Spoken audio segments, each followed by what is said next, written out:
this DIY candle.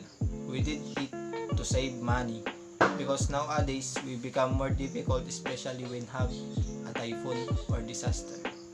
When there is a suddenly power outage, we have DIY candles available at our home. This is the example of the DIY candle that we made.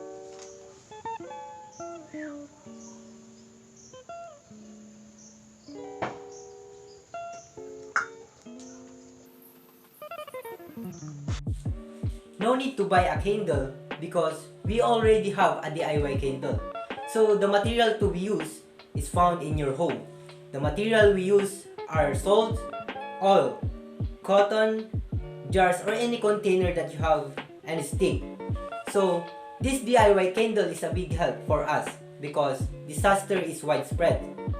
So for example, there is sudden power outage. You can use this DIY candle as your light, right?